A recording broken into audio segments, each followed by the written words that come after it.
নমস্কাৰ AN television চাই থকাৰ বাবে ধন্যবাদ ষ্টুডিঅ'ত মই অৰূপ সংগম সোণোৱাল বহুকেইটা গুৰুত্বপূৰ্ণ বাতৰিৰে আগবঢ়াইছো আজিৰ প্ৰাইম নিউজ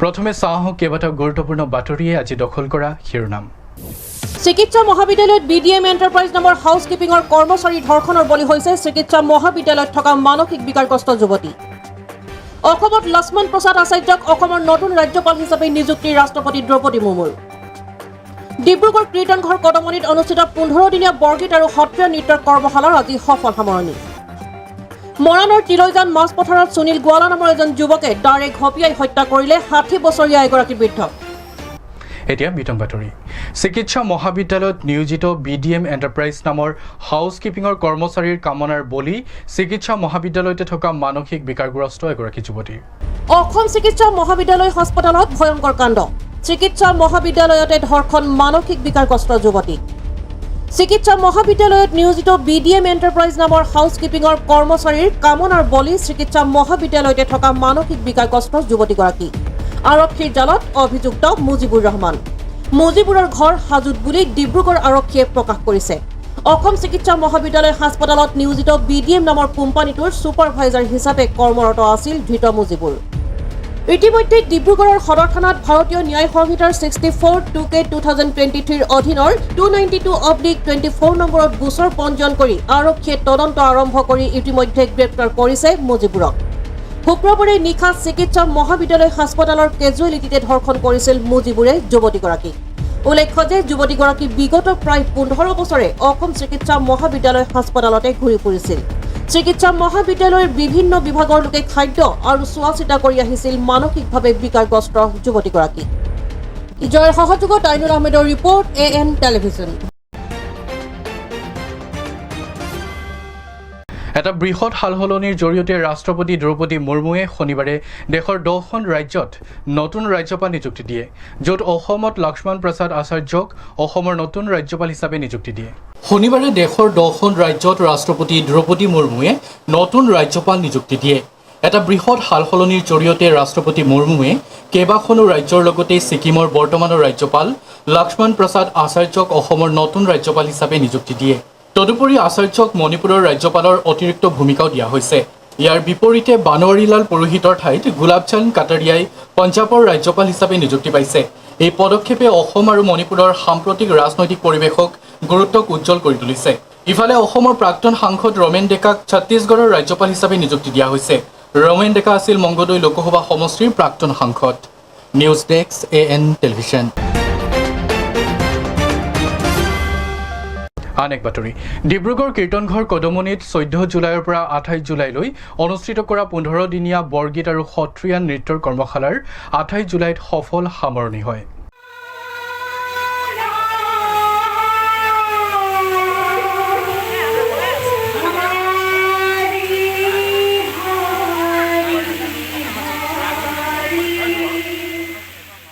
সত্ৰীয়া কলাকৃষ্টি কেন্দ্ৰ ডিব্ৰুগড়ৰ সৌজন্যত অধ্যাপক মোহন তামুলীৰ তত্বাৱধানত ডিব্ৰুগড় কীৰ্তনঘৰ কদমনিত 14 জুলাইৰ পৰা 28 জুলাইলৈ অনুষ্ঠিত কৰা 15 দিনীয়া বৰগীত আৰু সত্ৰীয়া নৃত্যৰ কৰ্মশালাৰ 28 জুলাই অৰ্থাৎ দেওবাৰে সফল সামৰণি পৰে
উক্ত অনুষ্ঠানত হনুমান বক্স সুৰজমল কানৈ মহাবিদ্যালয়ৰ অধ্যক্ষ ডক্টৰ শশীকান্ত শইকীয়া উপস্থিত থাকি কয় যে এনেধৰণৰ কলাকৃষ্টি যেতিয়া অব্যাহত থাকে তেতিয়া সমাজখনৰ সঁচা অৰ্থত ইতিবাচক দিশত আগুৱাই নিয়াত সক্ষম হয়।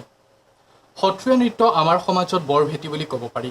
15শ শতিকাতে শ্ৰীমন্ত শংকৰদেৱে যি সৃষ্টি কৰিছিল সেয়া অসমীয়া হিচাপে আজি আমি সমগ্ৰ বিশ্বতে চিনাকি কৰি দিয়াত সক্ষম হ'লোঁ। গতিকে এনেকুৱা সাহিত্য সংস্কৃতি সাধনাবিলাক যদি অব্যাহত নাৰাখে তেতিয়া অসমীয়া সমাজত এক খামখেয়ালিৰ সৃষ্টি হোৱাৰ কথা উল্লেখ কৰে অধ্যক্ষগৰাকীয়ে। 15 দিনীয়া কৰ্মশালা অনুষ্ঠিত কৰিছে ডিব্ৰুগড়ৰ সত্ৰীয়া কলাকৃষ্টি কেন্দ্ৰৰ উদ্যোগত আৰু ইয়াত বিশেষভাৱে জড়িত হৈ আছিলে অধ্যাপক মোহন তামুলী, তেওঁ এগৰাকী সত্ৰীয়া সাধক। আৰু মই এটা কথাই অনুভৱ কৰিছোঁ যে এনেধৰণৰ কলা কৃষ্টি চৰ্চা যেতিয়া অব্যাহত থাকে তেতিয়া সমাজখনৰ সঁচা অৰ্থত বা ইতিবাচক দিশত আগুৱাই নিবৰ কাৰণে সক্ষম হয়। এটা জাতিক পৰিচয় দিয়ে আচলতে সেই জাতিটোৱে কেনেকুৱা কলা সংস্কৃতি বা গীত মাত আদি চৰ্চা কৰে। গতিকে আমাৰ সত্ৰীয়া নৃত্য বা সত্ৰীয়া সংস্কৃতি আচলতে আমাৰ অসমীয়া সমাজৰ বৰভেটি বুলিব পাৰি। শ্ৰীমন্ত শংকৰদেৱে আজি 15শ শতিকাতে যি সৃষ্টি কৰিছিলে সেই সৃষ্টিৰে আজি আমি আগুৱাই নি অসমবাসী আজি সমগ্ৰ বিশ্বত অসমীয়াক চিনাকি কৰি দিবৰ কাৰণে এটা সংস্কৃতি হিচাপে আমি নিজকে সক্ষম হৈছোঁ। গতিকে এনেকুৱা সাহিত্য সংস্কৃতি বা সাধনাবিলাক যদি অব্যাহত ৰখা নাযায় তেতিয়া আমাৰ অসমীয়া সমাজত মই ভাবোঁ যে এটা খামখেয়ালি সৃষ্টি হ'ব। অসমীয়া মানুহক চিনাকি দিয়া বা পৰিচয় কৰি দিয়াটো আৰু অক্ষম হ'ব। গতিকে মোহন তামুলীয়ে যিটো পদক্ষেপ ল'লে মই এই পদক্ষেপক ধন্যবাদ জনাইছোঁ, কৃতজ্ঞতা জনাইছোঁ। আৰু এই 15 দিনীয়া কৰ্মশালাত মই ভাবোঁ যে বহুত শিক্ষাৰ্থী ইয়াৰ দ্বাৰা লাভৱান হৈছে আৰু সেইসকল শিক্ষাৰ্থীয়ে পৰৱৰ্তী সময়ত সত্ৰীয়া কলা কৃষ্টি বা সত্ৰীয়া গীত মাত বাদ্য এইবিলাকক আগুৱাই নিব আৰু অসমীয়া সমাজখনক ধৰি ৰখাৰ ক্ষেত্ৰত অসমীয়া সমাজখনক শক্তিশালী ৰূপত পৰিচয় কৰাই দিবৰ কাৰণে তেওঁলোকে সক্ষম হ'ব। উক্ত অনুষ্ঠানত বহুকেইগৰাকী ছাত্ৰ ছাত্ৰীয়ে অংশগ্ৰহণ কৰাৰ কথা জানিবলৈ দিয়ে উদ্যোক্তাসকলে। শ্ৰীযুত মোহন তামুলীদেৱৰ তত্বাৱধানত যি সত্ৰীয়া নৃত্য আৰু বৰগীত কৰ্মশালা আয়োজন কৰা হৈছে, ঠিক সেইদৰে আগতেও বিগত বৰ্ষবিলাকতো তেনেদৰে তেখেতে এই অনুষ্ঠানটি আয়োজন কৰে আৰু এই অনুষ্ঠানৰ দ্বাৰা ছাত্ৰ ছাত্ৰীসকল ভালেখিনি উপকৃত হৈছে। ইমান প্ৰচণ্ড গৰমকো নেওচি তেওঁলোকে যিমান কষ্টেৰে এই নৃত্য শিক্ষা প্ৰদান কৰি আহিছে, গতিকে এই শিক্ষাই তেখেতসকলক এক নতুন মাত্ৰা প্ৰদান কৰিব বুলি আমি আশা ৰাখিছোঁ। আৰু ইয়াৰ লগে লগে ছাত্ৰ ছাত্ৰীসকলৰ যি আধ্যাত্মিক চিন্তা চৰ্চা সেয়াও যথেষ্ট তেওঁলোকৰ উন্নত হ'ব বুলি আমি আশা কৰিব পাৰোঁ। পঢ়া শুনাৰ লগতে সত্ৰীয়া নৃত্যৰ আৰু বৰগীতৰ এই কৰ্মশালাই বা এই শিক্ষাই তেখেতসকলক এক অনন্য মাত্ৰা প্ৰদান কৰিব বুলি আমি আশা ৰাখিছোঁ। প্ৰায় 50জন ছাত্ৰ ছাত্ৰী 50-60জন মানেই হ'ব ছাত্ৰ ছাত্ৰীসকলে এই অনুষ্ঠানত অংশগ্ৰহণ কৰিছে। প্ৰশিক্ষক হিচাপে তেখেতসকলে আনিছিলে ডুমডুমাৰ পৰা আনিছিলে শিক্ষাগুৰু নৃত্য শিক্ষাৰ বিশাৰদ, তেনেদৰে বৰগীতৰ শিক্ষকো তেখেতসকলে আমন্ত্ৰণ কৰি আনিছে। এনেদৰে ভালেকেইজন শিক্ষক বা শিক্ষক শিক্ষয়িত্ৰীৰ উপস্থিতিত এই অনুষ্ঠান তেওঁলোকে দি আহিছে শিক্ষা। অনুষ্ঠানত প্ৰশিক্ষক হিচাপে উপস্থিত আছিল সংগীত নাটক অকাডেমী বঁটাপ্ৰাপক যোগেন দত্ত বৰবায়ন, নৱজল বৰাকে ধৰি বহুকেইগৰাকী বিশিষ্ট ব্যক্তি। কেন্দ্ৰৰ ডিব্ৰুগড়ৰ তৰফৰ পৰা 14 জুলাই পৰা 28 জুলাই, আজি 28 জুলাই আমি 14 দিনীয়া কাৰ্যসূচীৰে সত্ৰীয়া নৃত্যৰ বৰগীত আৰু সত্ৰীয়া নৃত্যৰ কৰ্মশালা দিছিলোঁ। সত্ৰীয়া নৃত্য বুলি কওঁতে আচলতে আমাৰ মাটি অখাৰ পৰা ধৰি চালিৰ পৰা ধৰি অভিনয়লৈকে ভাওনাৰ পৰা সকলোখিনি আছে। আমি চেষ্টা কৰিছোঁ আমাৰ ডিব্ৰুগড় ল'ৰা ছোৱালীখিনিক লৈ আমি কেনেকৈ আমাৰ সত্ৰীয়া সংস্কৃতিটো আগবঢ়াই লৈ যাব পাৰোঁ, বিশ্বৰ দৰবাৰলৈকে ইয়াক প্ৰতিষ্ঠা কৰিব পাৰোঁ, তাৰ এটা প্ৰয়াস কৰা হৈছে। আৰু আমি সত্ৰীয়াৰ পৰম্পৰা সত্ৰত আমি যেনেধৰণে শিকি আহিছিলোঁ তেনেদৰে আমাৰ ল'ৰা ছোৱালীখিনিক আমি শিক্ষা দিবৰ কাৰণে আমি চেষ্টা কৰিছোঁ। আৰু আমাৰ সত্ৰীয়া কৰ্মশালাত মাজুলী সত্ৰৰ পৰা আমি আমাৰ অধ্যাপকক আনি আমি ইয়াত 14 দিনীয়াকৈ শিক্ষা দিয়াৰ ব্যৱস্থা কৰিছোঁ। গতিকে আমি আশা কৰিছোঁ যে আমাৰ সত্ৰীয়া পৰম্পৰা যিটো আছে সত্ৰীয়া নৃত্যত, সেই সত্ৰীয়া নৃত্যৰ পৰম্পৰাটো অটুট ৰাখিবলৈ আমি চেষ্টা কৰিছোঁ। আৰু সেই অটুটটো নিশ্চয় আমাৰ দৰ্শকসকলেও অনুধাৱন কৰিব পাৰিব যে সত্ৰীয়াৰ পৰম্পৰাটো ইয়াত আছে। আৰু সেই কথা আমি সত্ৰীয়া নৃত্যৰ কৰ্মশালা দিছোঁ। গতিকে আমাৰ ছাত্ৰ ছাত্ৰীসকলেও সেইখিনি গ্ৰহণ কৰিব পাৰিছে মোৰ আশা। আৰু তেওঁলোকৰ ভৱিষ্যতলৈ ইয়াৰ জৰিয়তে বিভিন্ন জেগাত সত্ৰীয়া নৃত্যটো প্ৰসাৰ কৰা তেওঁলোকে সত্ৰীয়া নৃত্য আগবঢ়াই লৈ যাব। ইয়াকে কৈ মই বক্তব্য সামৰিছোঁ।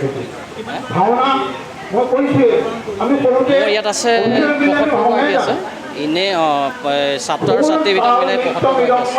ইনে মোৰ ষ্টুডেণ্ট আছিলে ১১৫গৰাকী, বাকী কেইগৰাকী আহিব পৰা নাই, বিভিন্ন কৰিবলৈ গৈছে, কোনোবা গা বেয়া, গতিকে এতিয়া ৭৫গৰাকী আমাৰ ইয়াত প্ৰশিক্ষক হিচাপে মই নিমন্ত্ৰণ জনাইছিলোঁ আমাৰ সংগীত নাটক একাডেমী বৰ্তাৰ যোগেন দত্ত বৰবাইনদেৱক। তেখেতে মাজতে আহি দুদিন আমাৰ শিক্ষা দি গ'ল। তাৰপিছত মোৰ বন্ধুবৰ নৱজিত বৰা, ডিগবৈত থাকে, সত্ৰৰ বৈষ্ণৱ।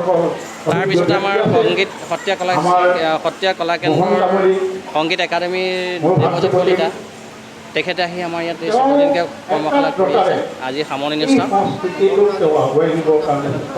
সম্বৰ্ধনা অনুষ্ঠানত আমি আমাৰ নিমন্ত্ৰিত অতিথি ডক্টৰ উৎপল শৰ্মা, ডক্টৰ আমাৰ শইকীয়াদেৱ, হৰিনাৰায়ণ দত্ত বৰুৱা, এনেকৈ বিভিন্ন নিমন্ত্ৰণ জনাইছোঁ। ডাক্তৰ জয়ন্ত চলিহা দেৱৰ পৰা প্ৰায় ১৫-২০জন আমি নিমন্ত্ৰণ জনাইছোঁ।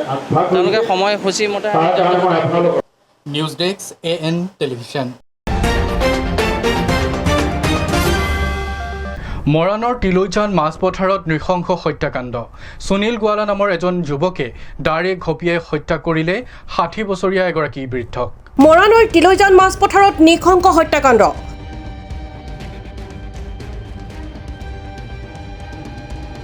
সুনীল গোৱালা নামৰ যুৱকজনে খেদি খেদি দাৰে ঘপিয়াই হত্যা কৰিলে ৬০ বছৰীয়া বৃদ্ধাক।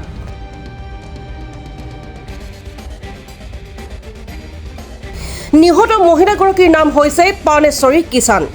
ইতিমধ্যে চৰাইদেউ জিলাৰ মৰাণহাট আৰক্ষীয়ে গ্ৰেপ্তাৰ কৰিছে হত্যাকাৰী সুনীল গোৱালাক। আৰক্ষীয়ে হত্যাকাণ্ডত ব্যৱহাৰ হোৱা দাখনো বৰ্তমান জব্দ কৰিছে।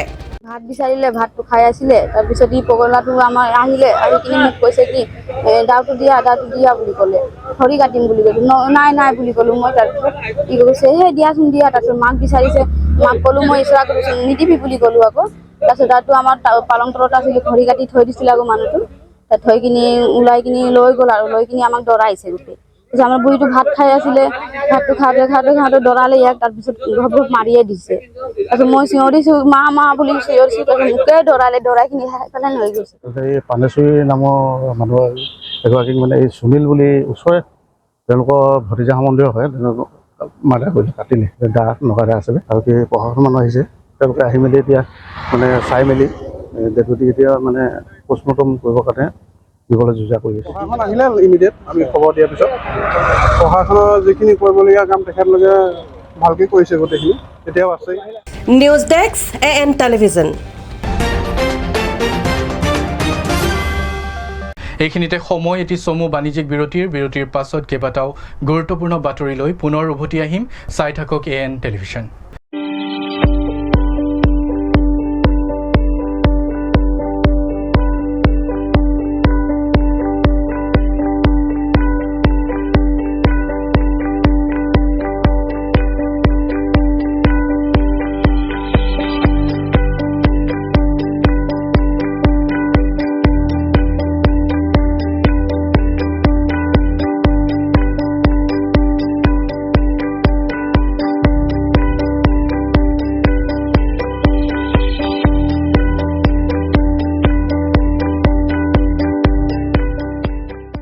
বিৰতিৰ পাছত উভতি আহিছোঁ পুনৰ বাতৰিৰ মাজলৈ।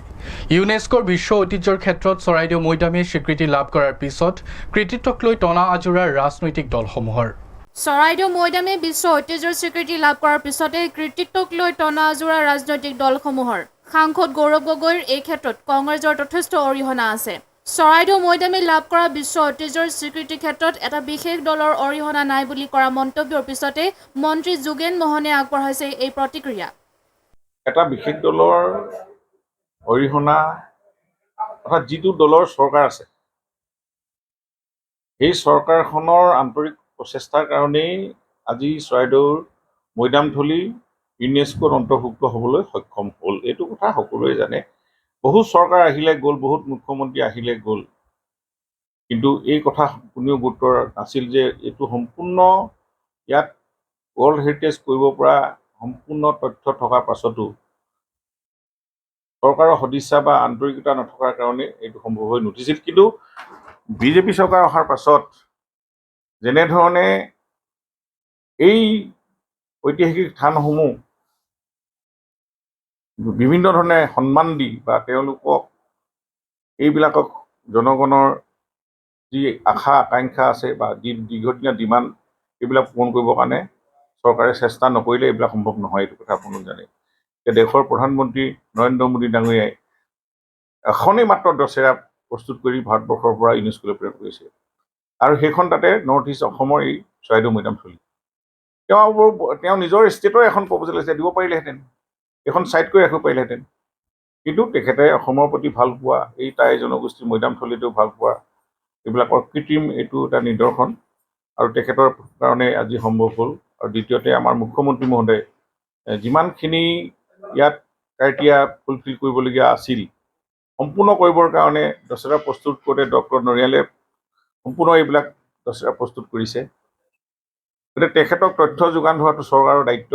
মই নিজে চৰকাৰৰ ঘৰত থাকি ইয়াত লেণ্ড ডিমাৰ্কেশ্যন, ক'জন, বাফাৰ জোন, কিমান মাটি আছে এইবিলাকেই আগতে এইবিলাক নটিফিকেশ্যন নাছিল, ছাৰ্ভেয়াই নাছিল। আমি অহাৰ লগে লগে, চৰকাৰ অহাৰ লগে লগে আমি এইবিলাকত গুৰুত্ব দি গভৰ্ণমেণ্টৰ পৰা, ডিপাৰ্টমেণ্টৰ পৰা দিছপুৰ টিম আনি নিজেই ইয়াত বাহৰ পাতি ছাৰ্ভে কৰিছে, গোটেই ক'জন বাফাজনকে আদি কৰি তাৰপিছত নটিফিকেশ্যন হৈছে, তাৰপিছতে সম্ভৱ হৈছে এইবিলাক। তাৰপিছতে দশেৰা প্ৰস্তুত কৰি এইবিলাক তৎপৰতাৰে কামখিনি হৈ গৈছে। হোৱাৰ কাৰণে আজি এইটো ৱৰ্ল্ড হেৰিটেজ হ'বলৈ সক্ষম হৈছে।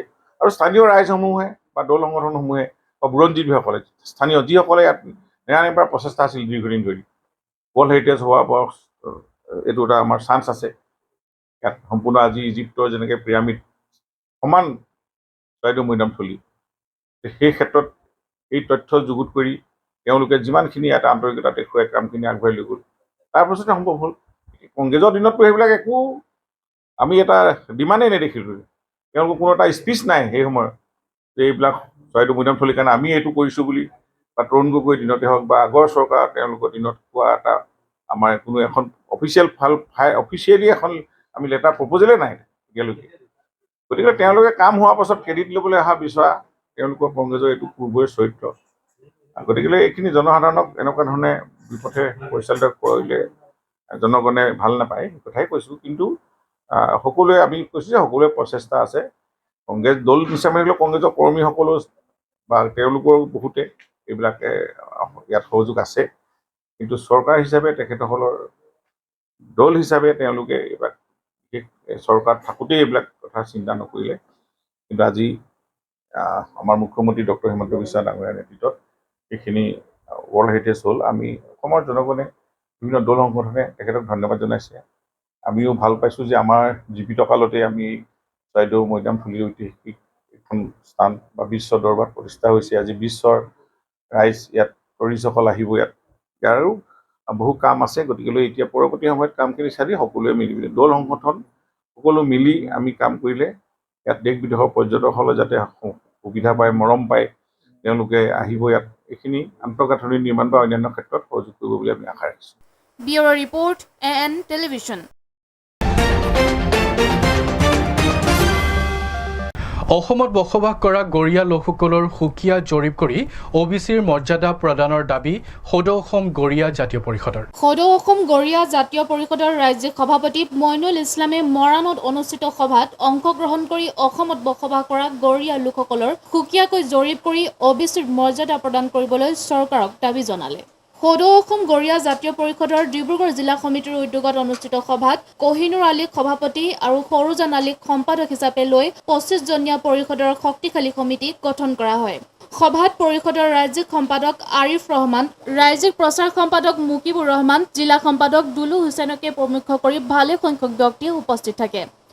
আমি আশা ৰাখিছোঁ যে আমাৰ সদৌ অসম গৰীয়া জাতীয় পৰিষদৰ যি লক্ষ্য আৰু উদ্দেশ্য যে অসমৰ সকলো গৰীয়াকে একত্ৰিত আৰু সুসংগঠিত কৰাৰ উদ্দেশ্যে আমি কাম কৰি আছোঁ। আৰু এই ক্ষেত্ৰত মৰাণ অঞ্চলৰ গৰীয়াসকলকো যাতে আমি সামৰি ভৱিষ্যতৰ দিনত আমি গৰীয়াসকলৰ উন্নতিৰ ক্ষেত্ৰত আগবাঢ়ি যাব পাৰোঁ, তাৰ কাৰণে সভা আহ্বান কৰা হৈছে। আপোনালোকৰ কেতিয়া গঠন হৈছিলে আৰু জিলা সমিতি বা সদৌ অসম গৰীয়া জাতীয় পৰিষদ 2021 চনৰ 28 জানুৱাৰী তাৰিখে গোলাঘাট জিলাত প্ৰতিষ্ঠা হৈছিল। বৰ্তমান আমি 21খন জিলাত বিস্তাৰিত আৰু প্ৰসাৰিত। আপোনালোকৰ মূল লক্ষ্য উদ্দেশ্য কি? আমাৰ মূল লক্ষ্য উদ্দেশ্য যে আমাৰ চৰকাৰৰ ওচৰত মূল দাবী যে আমাৰ সুকীয়া জৰীপ এটা কৰিব লাগে, যে আলী ৰহমান হুছেইন উপাধি হোৱাৰ কাৰণে যে মুছলমানসকলক আমাৰ একাকাৰ কৰাৰ যিটো প্ৰক্ৰিয়া অসমত চলি আহিছে, যে দ্বিতীয় শ্ৰেণীৰ নাগৰিক হিচাপে সকলো মুছলমানকে একাকাৰ কৰাৰ যিটো প্ৰক্ৰিয়া অসমত আৰম্ভ হৈছে, তাৰ পৰা যাতে আমাক বাচিবৰ কাৰণে যে আমি থলুৱা মানুহ, আমাৰ ইয়াৰ অসমৰ আমি বিভিন্ন বেলেগ ৰাজ্য বা বেলেগ দেশৰ পৰা আহি ইয়াত বসবাস কৰা মানুহ নহয়। আমাৰ মানে আমি ইয়াৰে মানুহ, আমি ইয়াৰ বেলেগ জনগোষ্ঠীৰ বা ধৰ্মান্তৰিত লোক। গতিকে আমি আমাৰ ইয়াৰ থলুৱা অইন জনগোষ্ঠীৰ সৈতে সমান অধিকাৰ পাবৰ কাৰণে আমাক এটা সুকীয়া জৰীপ কৰিব লাগে, যাতে পিছৰ প্ৰজন্মৰ গৰীয়াসকলে যাতে আজি আমি উপাধিৰ একে হোৱাৰ কাৰণে যি আমি ভুক্তভোগী হৈছোঁ তাৰ পৰা যাতে তেওঁলোকে বাচি যায়। আৰু তাৰপিছত আমাৰ এই জৰীপটো হোৱাৰ পিছত আমাক মৰিয়াসকলৰ দৰে বা আহোমসকলৰ দৰে আমাক এটা OBC মৰ্যাদা প্ৰদান কৰিব লাগে। আৰু এই ক্ষেত্ৰত চৰকাৰে ইতিমধ্যে ব্যৱস্থা গ্ৰহণ কৰিছে আৰু আমাৰ গৰীয়াসকলৰ OBC মৰ্যাদা প্ৰদানৰ কাৰণে ইতিমধ্যে শুনানি আৰম্ভ হৈছে। Bureau report AN television. আন এক বাতৰি, ডিগবৈ বন সংমণ্ডলৰ অন্তৰ্গত ভীমপথাৰত মৃত অৱস্থাত উদ্ধাৰ হৈছে 8 পৰা 10 বছৰীয়া এটা বনৰীয়া হাতী। ডিগবৈ বন সংমণ্ডলৰ অন্তৰ্গত ভীমপথাৰত মৃত অৱস্থাত উদ্ধাৰ এটা বনৰীয়া হাতী। স্থানীয় লোকে প্ৰত্যক্ষ কৰি বন বিভাগক খবৰ দিয়াত ঘটনাস্থলীত উপস্থিত হয় বন বিভাগৰ লোক। মৃত হাতীটোৰ বয়স অনুসৰি 8 পৰা 10 বছৰ বুলি অনুমান কৰা হৈছে। ঘটনাস্থলীত পশু চিকিৎসক ডাক্তৰ ৰুবুল শইকীয়াৰ মৃত হাতীটোৰ লক্ষণৰ ওপৰত ভিত্তি কৰি এনথ্ৰাক্স ৰোগত মৃত্যু হোৱা বুলি সন্দেহ কৰিছে। সেই অনুপাতে মৃত হাতীটোক গাঁত খান্দি পোতাৰ বিপৰীতে লক্ষণৰ ওপৰত ভিত্তি কৰি দাহ কৰাৰ ব্যৱস্থা কৰিছে বন বিভাগে। প্ৰথমতে তাৰ যিটো ফিজিকেল ষ্ট্ৰাকচাৰ আছে, যিটো প'শ্চাৰটো মানে এটা বেমাৰৰ লক্ষণ বুলি ভাবিছোঁ। যিটো বেমাৰ মানে জুনটিক বুলি কয়, মানুহ বা জন্তুৰ লগত বেলেগ জন্তু বা মানুহলৈ বিয়পিব পাৰে। সেই বেমাৰৰ বুলি ডাউট কৰাৰ লগে লগে বা ছাছপেক্ট কৰাৰ লগে লগে মই ভাবিছোঁ যে আমি হেণ্ডলিং কৰাৰ আগতে তাৰ বয়স চাব লাগে বা কিবা আমাৰ যিটো প্ৰচিডিউৰ আছে পষ্টমৰ্টমৰ প্ৰচিডিউৰ, সেই প্ৰচিডিউৰখিনি ফ'ল' কৰাৰ আগতে আমাৰ PPE কিট লাগিব। ফৰেষ্ট বিভাগত আৰু DFO ছাৰৰ লগত কথা পতা হৈ গ'ল, তেখেতলোকে ইমিডিয়েটলি এইটো এৰেঞ্জ কৰি দিলে। আমি PPE কিট কৰি মেলি আমি 3জনে গৈ পিনে গোটেই মেজাৰমেণ্ট আৰু যিখিনি চেম্পুল ল'ব লাগে সেইখিনি ল'লোঁ।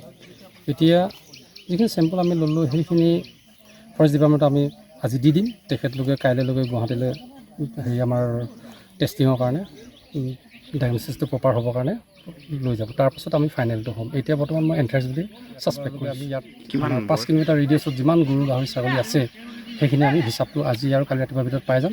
সেই তাৰ ৰিকুৱেশ্যনটো বিচাৰিছে আৰু তেখেতলোকে তাৰ বিনিময়ত নাম্বাৰটোৰ বিনিময়ত ভেকচিন আমাক দিব আৰু দিয়াৰ লগে লগে আমি ইয়াত ভেকচিনেশ্যন প্ৰগ্ৰাম এটা ল'ম।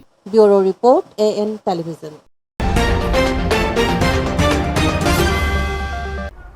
এইখিনিতে সময় এটি চমু বাণিজ্যিক বিৰতিৰ পাছত কেইবাটাও গুৰুত্বপূৰ্ণ বাতৰিলৈ পুনৰ উভতি আহিম।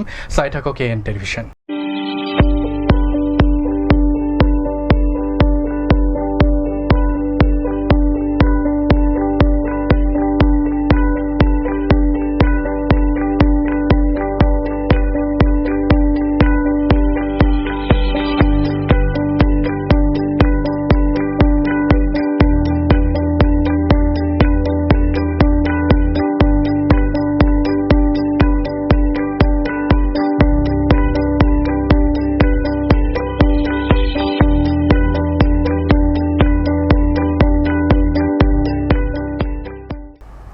বিৰতিৰ পাছত উভতি আহিছোঁ পুনৰ বাতৰিৰ মাজলৈ।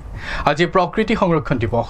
প্ৰাকৃতিক সম্পদ সংৰক্ষণৰ বাবে স্মাৰক হিচাপে প্ৰতি বছৰে 28 জুলাই তাৰিখে সমগ্ৰ বিশ্বতে বিশ্ব প্ৰকৃতি সংৰক্ষণ দিৱস পালন কৰা হয়। আজি প্ৰকৃতি সংৰক্ষণ দিৱস।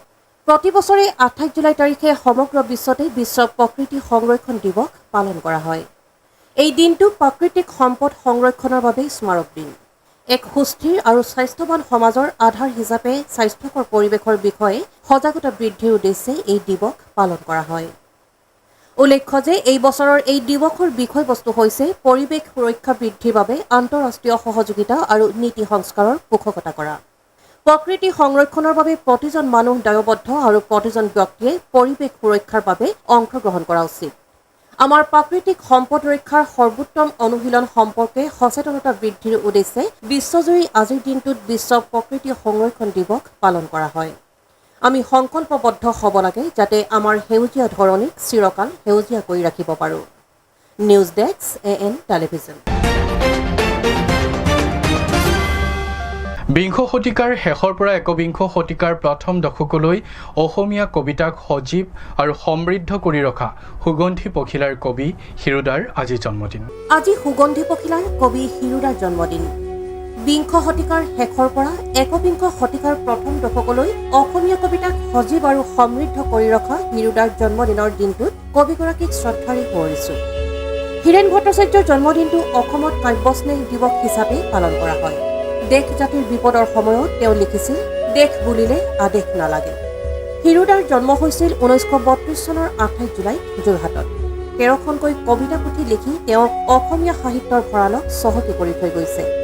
তেওঁৰ কাব্যিকতা আৰু কথন শৈলীয়ে কবিতাক অন্য মাত্ৰা প্ৰদান কৰিছে। খুব কম বয়সৰ পৰা কবিতা লিখিবলৈ আৰম্ভ কৰা হীৰেণ ভট্টাচাৰ্যৰ প্ৰথম কবিতা প্ৰকাশ পাইছিল 1957 চনত। 1964 চনত হীৰেণ ভট্টাচাৰ্যৰ প্ৰথমখন কাব্য গ্ৰন্থ সংকলন ৰৌদ্ৰ কামনা প্ৰকাশৰ ব্যৱস্থা কৰিছিল। ৰৌদ্ৰ কামনা হ'ল 60ৰ দশকত আধুনিক অসমীয়া কবিতাৰ অনন্য সংযোজন। ইয়াৰ উপৰিও হীৰেণ ভট্টাচাৰ্যৰ অসমীয়া ভাষাত প্ৰকাশিত আন আন কাব্য সংকলনসমূহ হ'ল বিভিন্ন দিনৰ কবিতা, কবিতাৰ ৰ'দ, সুগন্ধি পখিলা, শইচ পথাৰ মানুহ আদি। ইয়াৰ উপৰিও তেখেতৰ বঙালী ভাষাত প্ৰকাশিত কাব্য সংকলন হ'ল জোনাকী মন আৰু অন্যান্য, শস্যৰ মাঠ আৰু অন্যান্য। ইয়াৰ বাহিৰেও তেওঁ সৰু সৰু ল'ৰা ছোৱালীৰ কাৰণে 1991 চনত ল'ৰা ধেমালি লিখি থৈ গৈছে। 2012 চনৰ 4 জুলাইত কবি হীৰেণ ভট্টাচাৰ্যৰ দেহাৱসান ঘটে। আজি কবিগৰাকীৰ জন্মদিনৰ দিনা সমগ্ৰ অসমবাসীৰ লগতে AN টেলিভিছনৰ পৰিয়ালবৰ্গৰ হৈ শ্ৰদ্ধাৰে সোঁৱৰিছোঁ প্ৰিয় কবিগৰাকীক। News desk AN television. আজিৰ শেষৰটো বাতৰি। 19 অল আছাম শ্বুটিং চেম্পিয়নশ্বিপ প্ৰতিযোগিতাত দুলীয়াজানৰ ছেইণ্ট জেভিয়াৰ্ছ হায়াৰ ছেকেণ্ডেৰী স্কুলৰ 10ম শ্ৰেণীৰ ছাত্ৰী হামৰিন হুছেইনে 10 মিটাৰ এয়াৰ ৰাইফলত প্ৰথম স্থান পাবলৈ সক্ষম হৈছে। ইংৰাজী 24 জুলাইৰ পৰা 27 জুলাইলৈ 4ৰ্থ APBN কাহিলীপাৰা শ্বুটিং ৰেঞ্জ গুৱাহাটীত 49তম ৰাজ্যিক ভিত্তিত অনুষ্ঠিত হোৱা 19th all Assam shooting championship প্ৰতিযোগিতাত দুলীয়াজানৰ ছেইণ্ট ছানভিয়াৰ্ছ HS স্কুলৰ 10ম শ্ৰেণীৰ ছাত্ৰী হুমৰিন হুছেইনে 10 মিটাৰ এয়াৰ ৰাইফলত প্ৰথম স্থান দখল কৰিবলৈ সক্ষম হৈছে। হুমৰিন হুছেইনে কুৰুক্ষেত্ৰৰ শ্বুটিং একাডেমীৰ হৈ ইউথ, জুনিয়ৰ, ছিনিয়ৰ তিনিটা কেটেগৰীতে অংশগ্ৰহণ কৰি প্ৰথম স্থান দখল কৰি সোণৰ পদকেৰে জয়লাভ কৰিবলৈ সক্ষম হৈছে।